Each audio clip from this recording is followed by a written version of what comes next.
what changed in the fourth quarter that allowed you guys to break? I think when once Drew threw the ball to me, I think the energy changed, and he was a terror after that.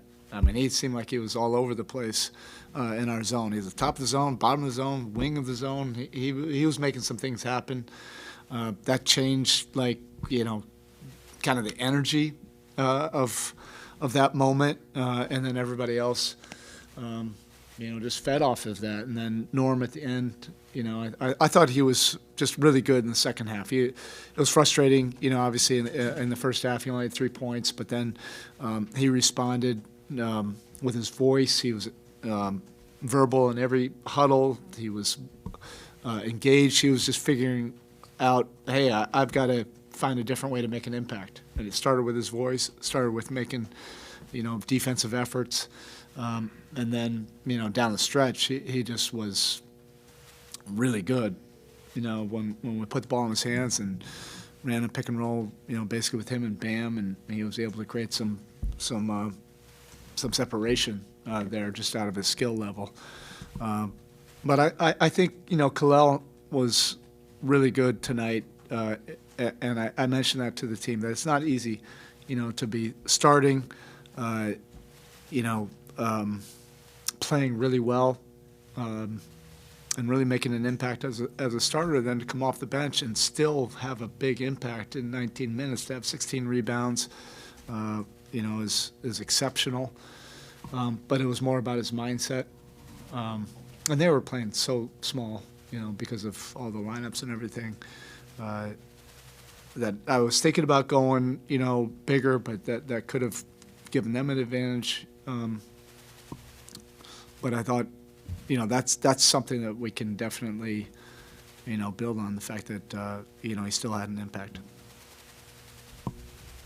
Obviously, Bam's return game, it seemed like he got going as the game went on. What did you kind of see from him? Boy, I mean, he just does so many things for a basketball team. I didn't look at the stats. I don't have my glasses. I can't see that, but defensively, while he was on the floor, I bet the numbers were pretty dang good. That's not a coincidence. And offensively, I think this really fits his strengths, because he's really good at a lot of different things. And if you just limit it, to one or two things, that's not really fully maximizing his skill set. But it was great to have him back for sure. He played 29. Is that about what you envisioned for tonight? Don't ask the Wes. staff. Did he play that much?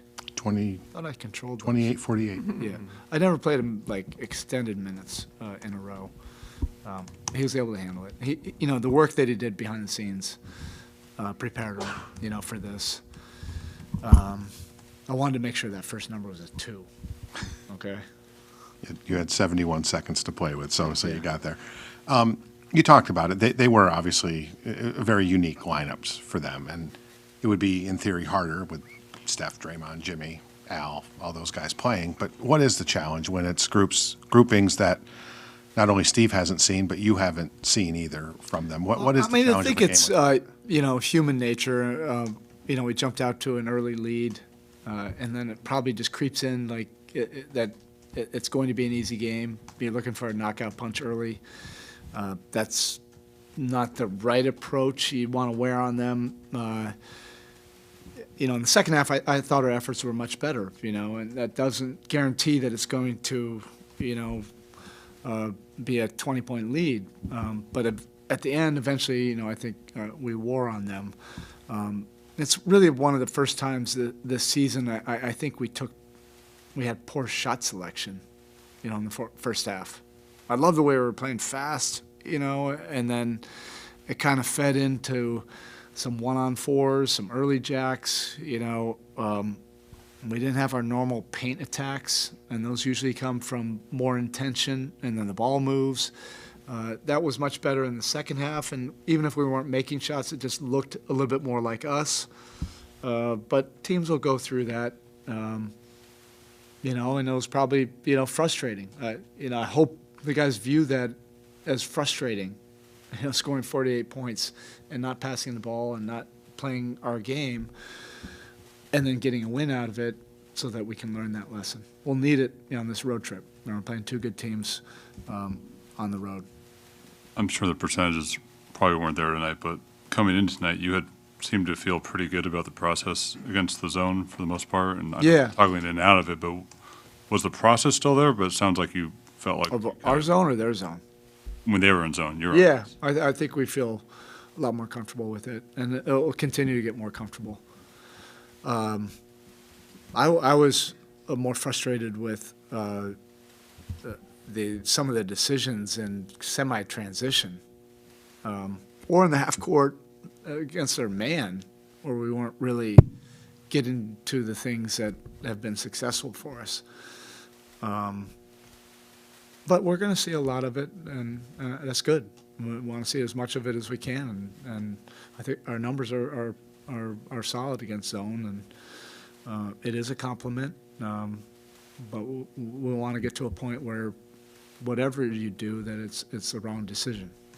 A big part of Norm's 17-point fourth quarter seemed to be this catch and goes, just kind of off the ball catch and go drives. Just how important, I guess, is that in his game right now? Correct. No, not just for his game. Yeah, I mean, it took us forever to get to that. I mean, we were playing fast at the beginning, and then we were doing a lot of, poor shot selection, some early shots that weren't really getting to our game. We want to get multiple guys in that kind of situation, but it takes, intention.